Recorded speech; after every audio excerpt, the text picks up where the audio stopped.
It's glad to have you join us on the Value Chain TV News Update. I am S.A. Ufuma with the news.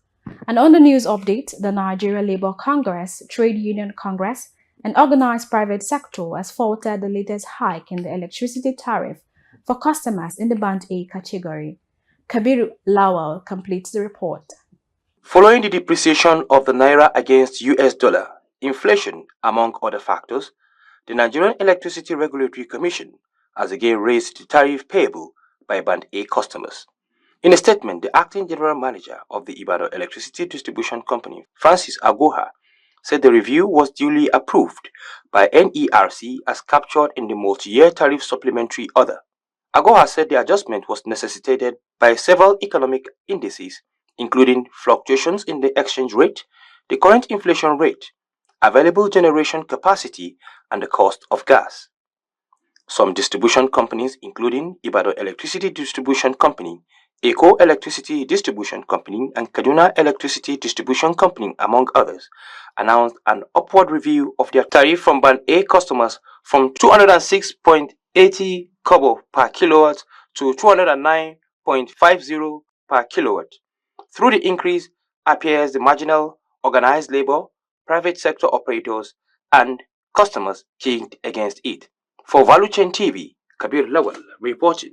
The federal government has announced the completion of the divestment deals between Nigeria Ajib Oil Company and Owando PLC, as well as that of Equinor and Project Odimim, which is worth $1.5 million. This was disclosed by the NUPRC Chief Executive Officer Gbenga Komalafe while speaking at a conference in Abuja.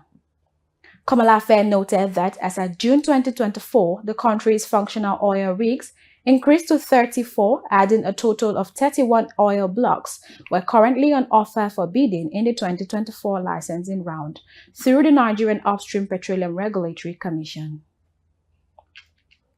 The Senate has constituted an ad hoc committee to investigate the importation of hazardous petroleum products and dumping of substandard diesel into the country. Chat Moses has the details. During the plenary session, the upper chamber appointed Ogbeyemi Bamidele, majority leader of the Senate, to lead other 14 lawmakers to unravel the masterminds behind the illicit practice and transaction.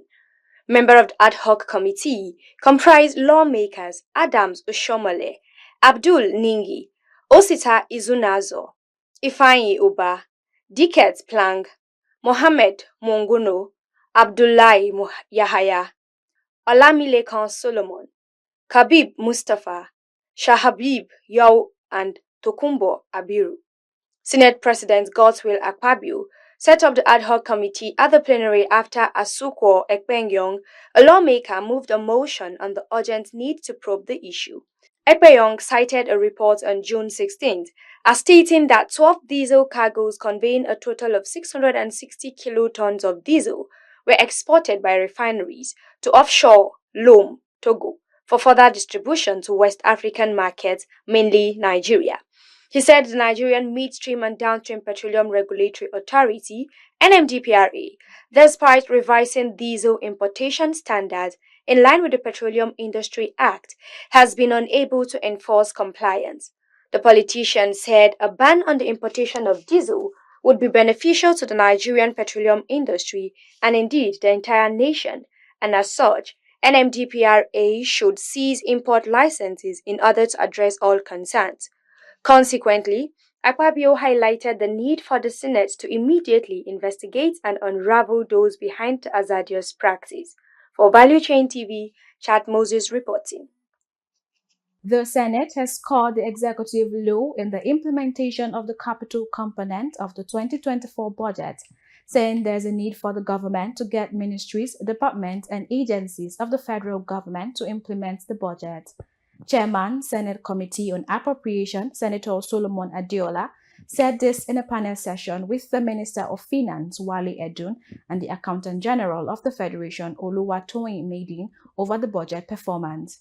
Adiola lamented the poor funding of the capital component of the budget and urged the coordinating minister for the economy to improve on it. The Senate urged the federal government to intensify efforts in funding the capital components of the 3 national budgets which are currently running concurrently in the country. The federal government has made progress in the forensic investigation into the 30 trillion naira Ways and Means loans extended to previous administrations by the Central Bank of Nigeria.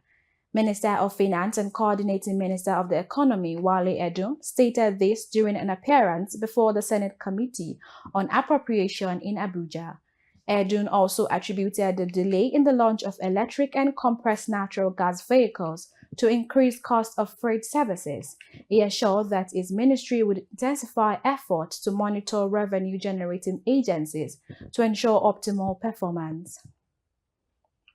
The federal government has launched a framework for economic and financial inclusion to transform Nigeria into a $1 trillion economy by 2030. Vice President Kashim Shettima announced the initiative during the kickoff meeting in Abuja. Shettima said that the project is designed to combat poverty and drive sustainable economic growth from the grassroots levels. The Vice President stressed that the initiative represents the commitment of President Bola Tinubu's administration to enhance financial and economic inclusion across Nigeria.